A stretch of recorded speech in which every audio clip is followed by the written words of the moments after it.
कैसे हो आप सभी लोग? I think CSI net life science की जो जर्नी होने वाली है बहुत ही शानदार और मज़ेदार होने वाली है बिकॉज ये वीडियो उन लोगों के लिए है जो लोग स्पेशली फर्स्ट अटेम्प्ट दे रहे हैं। जो स्टूडेंट फ्रॉम द स्क्रैच शुरू करना चाहते हैं उनके लिए मैं सिंपल एक एनालिसिस लेकर आई हूँ। टाइम इज इनवेरिएबल और आपको अपनी कॉन्टिन्यूटी बना के रखनी है। अपनी प्रिपरेशन को बहुत ही बेहतरीन बनाने वाले हैं through out this journey. 4 month का ये जो सीरीज होने वाला है, हम हर दिन कुछ ना कुछ एक स्पेशल फैक्टर्स ऐड करेंगे अपनी प्रिपरेशन के दौरान।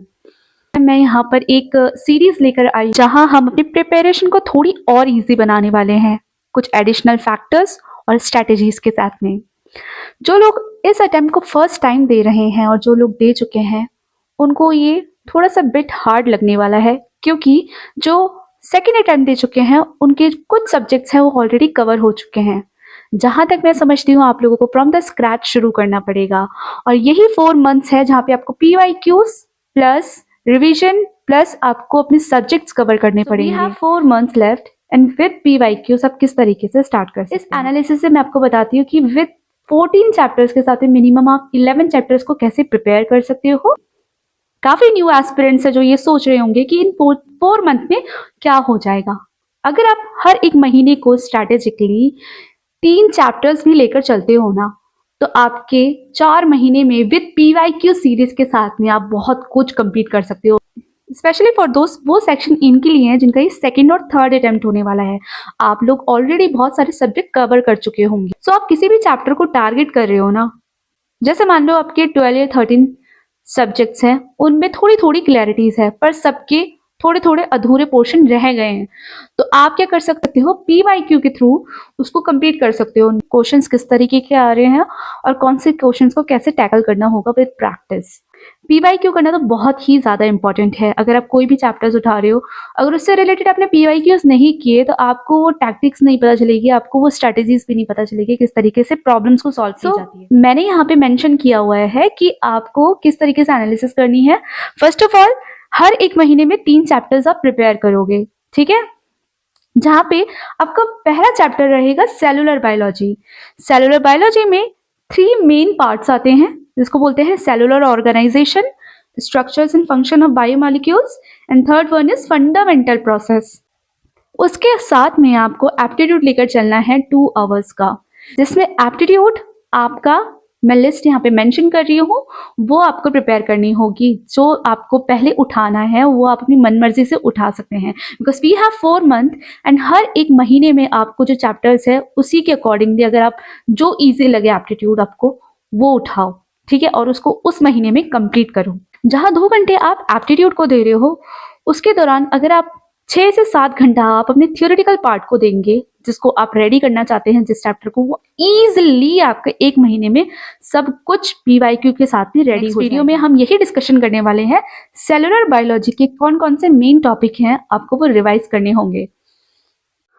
चौथी बात मैं आपको ये बताना चाहती हूँ कि अगर आप हर एक सब टॉपिक का PYQs कर ही रहे हैं तो आपको हर महीने प्रीवियस पेपर है उसको सॉल्व भी करते रहना है। Previous paper in the sense कि जो आप पढ़ रहे हैं, ठीक है, वो तो आप अच्छे से सॉल्व कर लेंगे, जो आप नहीं पढ़ रहे हैं उसको भी आप अच्छे से अटेन कर पाएं। क्योंकि जब आप कोई भी क्वेश्चन देखते हैं और उसके आंसर आप अगर रीड करेंगे ना साथ ही साथ साइमल्टेनियसली आपको इस चीज के बारे में थोड़ा बहुत पता लगता रहेगा कि आगे हमारी स्ट्रैटेजीज है वो कैसे होने वाली हैं, किस तरीके के टॉपिक्स आएंगे और किस तरीके के सब्जेक्ट को अच्छे से हमें क्लियर करना होगा। काफी लोग हैं जो प्रीवियस ईयर के क्वेश्चंस पर ध्यान ही नहीं देते हैं। प्रीवियस ईयर के क्वेश्चन पेपर लगाना बहुत जरूरी है। अगर एक महीने में अगर 5 क्वेश्चन पेपर मिनिममली, क्योंकि बहुत सारे बच्चे हैं जो लोग बहुत अच्छे से प्रिपेयर करके जाते हैं प्रीवियस ईयर पेपर, वो बहुत अच्छे से टैकल करना जानते हैं क्वेश्चंस को, ठीक है, वो समझते हैं कि कितना पोर्शन है उनको रीड करना है और कितना पोर्शन है जिसमें से सारा रीड करना नेसेसरी नहीं है, जरूरी नहीं है, ठीक है। तो मैं आपको एक चीज बताऊं कि प्रीवियस ईयर क्वेश्चन पेपर अगर आप कर रहे हैं तो मैक्सिमम आप 5 से 6 क्वेश्चन ईच मंथ करिए ताकि आपकी जो स्ट्रेटेजीज है उस पर भी इन्हांसमेंट आए। मैंने ऐसे बहुत लोग देखे हैं जो कि 14 के 14 चैप्टर को कवर करना चाहते हैं बिना सोचे समझे कि उसको स्ट्रेटेजिकली कैसे हम लोग कम क्वेश्चंस को टैकल करके भी बहुत सारे क्वेश्चंस बना सकते हैं। कई बार हमारे सेम क्वेश्चंस आते हैं पर जो वैल्यूज होती है आगे पीछे होती हैं, तो प्रैक्टिस करना बहुत ही इम्पॉर्टेंट है। और दूसरी बात ये है कि बहुत सारे जो बच्चे हैं जो सेकेंड या थर्ड अटेम्प्ट में दे रहे हैं, उन्होंने क्या किया है कि हर एक चैप्टर को ना अधूरा अधूरा रिवाइज किया हुआ है। ठीक है, अगर आप कोई भी चैप्टर में से कोई भी सब टॉपिक उठाते हो तो उसकी पीवाईक्यूज भी करो। इससे क्या होता है कि आपका सब रिविजन्स भी होते रहेगा।